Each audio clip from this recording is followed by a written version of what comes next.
Zambia is currently facing a jobs challenge.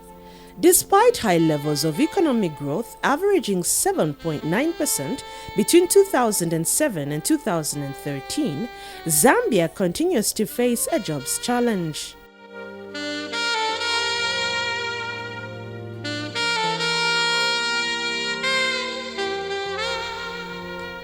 At the prime of the jobs challenge is the youth employment and underemployment challenge.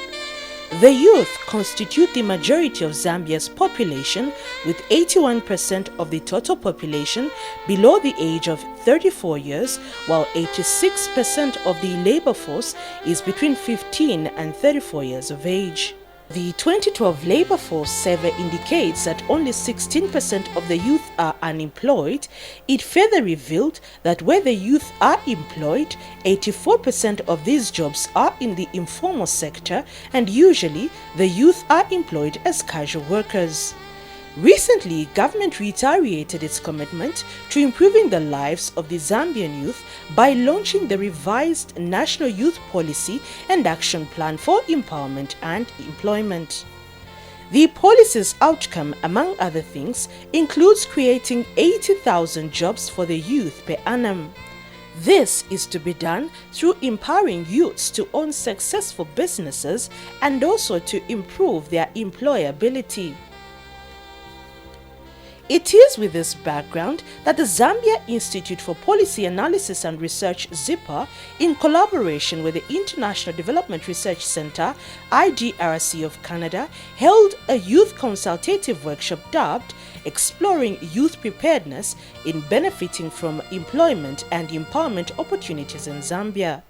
In an effort to help government respond effectively to the dual challenge of unemployment and poor quality jobs, ZIPA will invest significant time in providing new knowledge to help the government have a greater understanding of the issues relating to improving the economic status of our youth through entrepreneurship and employment. That we believe that a country that invests in its youth invests in its future. This workshop is to help us explore where the knowledge and evidence gaps are, and what role can research play in helping design effective policies and interventions to find lasting solutions that can address the youth employment challenge in Zambia and beyond.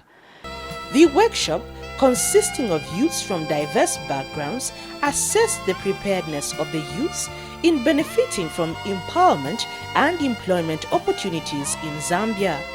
The youths described the challenges they face when they seek employment or try to run their own business enterprises. First and foremost, it starts with the mindset of the young people, the mindset, the curriculum as well itself. You are in school, you're about to graduate, and well, the hope is that immediately you graduate, you face greener pastures. Well, you realize that after a student graduates, they get confronted by the harsh reality, because getting a job is not as easy as it is. I may have a chance to get a job, and I see this advert saying looking for a teacher in English, and then I keep reading, and you see something like a minimum of maybe 5 years experience. I'm just coming from school. Where am I going to get that experience? So for most youths, I think certain qualifications they put limits youths from getting the jobs. The best way the government could do is to introduce entrepreneurship from the primary level, so that after universities or colleges we can come up with our own business. I'm self-employed. I run a boutique in order for me to survive and also assist in looking after my parents and also my brothers and sisters, since jobs are really hard to find in Zambia nowadays. You find that the employers have to retrain them after employing them, and this becomes a cost that they tend to try to avoid. So that's one of the challenges. At the same time, there's also the issue of young people coming out of training institutions with a lot of high expectations and demands, which usually make them unmarketable. What we are currently doing is to ensure that we regularly review the syllabi that we use, so that the teaching and learning is following the syllabus that is current and responsive. But also, in addition to that, we also do realize that most of our training institutions have capacity gaps in terms of human resource and also training materials, tools and equipment. So what we promote is for increased collaboration between the training system and the industry. The youths can enter employment as self-employment or self-employees, or they can also enter the labor market as employees. They can be employed by somebody. Now, when you look at self-employment, there are a lot of challenges that the youths may have. They may have challenges in terms of access for funds to start up a business. They'll have challenges in terms of the skills on how to run that business. So as policymakers, those are the areas that we are looking at to see how we can make an enabling environment for them to be able to start their business, to have skills so that they know what kind of businesses they are going to run, what are the challenges, what are the easier businesses that they can easily make profit. But also as a government, we are looking at how these entrepreneurs or the youths that manage to start this business can also create employment for others so that they are role models for other youths out there that cannot start up such a business. For those that are entering employment, we have come up with internship programs that can assist such type of graduates acquire certain skills before they actually get into the proper employment that they are designated to. Since accessing employment in the formal sector is difficult, some youths have ventured into business activities in agriculture, information communication technology, and general trading. For those who want to go into entrepreneurship, teaching them research methods, how to research on their business, how to look at markets and see how the markets are moving to see if the business they want to go to is profitable.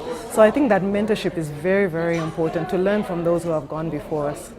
Watching my company grow over the years, the best feeling in my opinion has been the ability to create opportunity for others, whether that's employment. You know, we've gone from having an employee, 3 employees last year, now we're at 22 and counting. Those are the things that really drive me. And it's really about just being able to say, I'm a business owner, I started my company small, I've been working very hard at it and it's grown in size, and look at the impact it's having and being able to look at that achievement. That is really my aspiration. And I'm living it. It's just a question of where am I going to be 5 years from now or 10 years from now. When you look at MSMEs, they really contribute to the economic growth of this country, but they can only employ a limited number of people. So what we're saying is for them to create jobs, we need effective policies, we need them to access finance, we need them also to access markets, because once they access markets and be innovative, then there will be demand for jobs. The youths that are coming out of the training institutions have the requisite skills, and also be talking about creating an enabling environment for businesses to operate profitably and seize the business opportunities which translate into extra demand for skilled labor. Well, how do you formalize the informal sector? And most of the youths are able to adhere to the decent work requirements in terms of health and safety and rights at place of work, fundamental rights, and even access to social protection. These are, I think, major pillars of the Decent Work Country program. So those, I think, are important if the youths are supposed to secure gainful employment. As Ministry of Labour, we promote labor rights. So we realize that a lot of the youths that are going into employment, whether self or employed, they are not aware of their labor rights. So as a result, there are a lot of deficits in the type of work that they do. Government is aware that a number of good policies may have been developed in the past, but have failed mostly at implementation levels. We need to make our policies talk to each other as government. I think we try to meet each other at some point, but I think also in terms of engaging the youths, they need to be fully aware of all the policies that exist in government in terms of meeting their demands. We need to, in Zambia, really start to formalize employment. We have too much informal employment, and we need to have more formal employment. What should the public sector do differently in order to help realize a youth's ambitions of productive and quality jobs? For government to have the right interventions, they need evidence, they need research, because they need to understand where the problem is. We need to evaluate these programs in terms of their effectiveness at addressing the problem before more resources are poured into it. It is for this reason that the Ministry of Youth and Sport has opened its doors to all the stakeholders. I would like to urge institutions such as ZIPA and the IDRC to work with my ministry in ensuring that as a nation we stay on course towards achieving youth empowerment and participation in national development.